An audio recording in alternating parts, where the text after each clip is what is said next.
Salam alaikum wa rahmatullah, mon nom est Mahmoud. Aujourd'hui, je voudrais faire une vidéo pour parler d'un sujet très important. C'est l'usure cachée.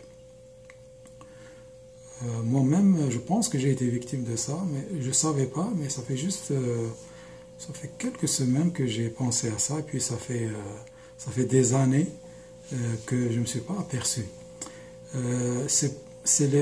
Pour les gens qui vivent dans les pays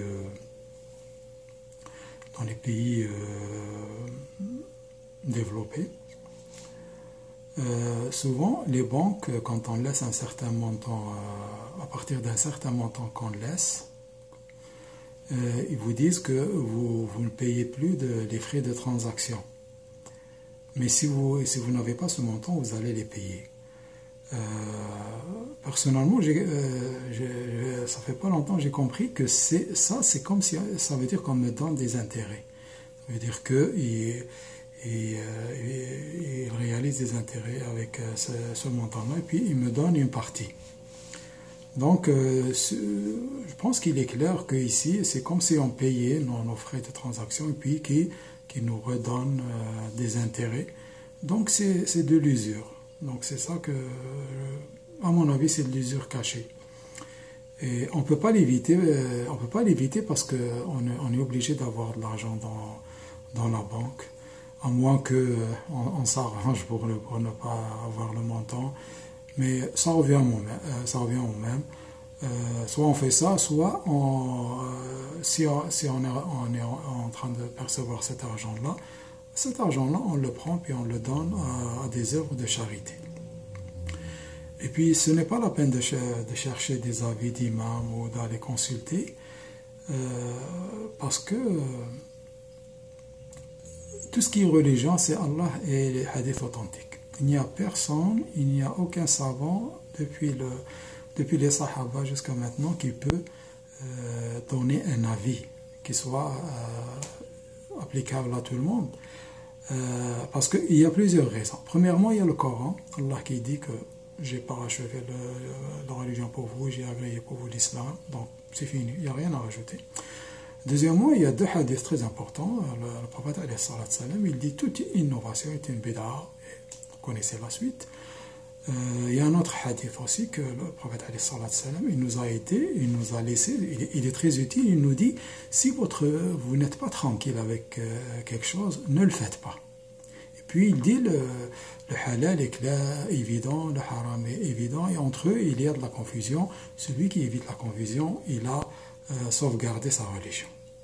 Donc, et puis en plus, souvent les savants, depuis les siècles jusqu'à maintenant, ils divergent sur les problèmes, soi-disant actuels et modernes. Donc, à quoi ça sert de les écouter puisqu'ils divergent? Ça veut dire que finalement, la parole va nous revenir à nous, puis on va choisir ce qui nous arrange. Or, nous savons très bien dans notre cœur que si on n'est pas tranquille avec quelque chose, on ne sera pas tranquille. Même si on trouve quelqu'un qui nous donne la réponse qu'on veut. Par exemple, les gens qui utilisent les prêts hypothécaires pour acheter des maisons. Il y en a même il y a des savants qui ont dit une maison c'est correct, c'est nécessaire, etc. Mais dans le Coran, comme le disent certains savants, et puis moi je me réfère beaucoup à Salah ad-Din Abu Arfa, c'est un savant contemporain, il est à Masjid al-Aqsa, il ne se réfère qu'au Coran et aux hadiths authentiques. Al-Dharura, ce n'est que pour la vie ou la mort. Ce n'est pas parce que des conditions financières ou économiques m'obligent à utiliser le prêt bancaire pour acheter une maison, que je le fais. Non, je ne le fais pas parce que ce n'est pas une question de vie ou de mort. Si je suis menacé de mort, je peux manger du porc, je peux boire du vin. Mais à part ça, il n'y a pas d'obligation. Tout le monde peut louer. Arrange-toi, débrouille-toi, tu n'es jamais obligé d'utiliser le prêt hypothécaire. Il n'y a pas d'obligation, ce n'est pas une question de vie ou de mort. Donc, c'est ça. La religion, c'est ce qu'a dit Allah et son prophète, alayhi salatu salam.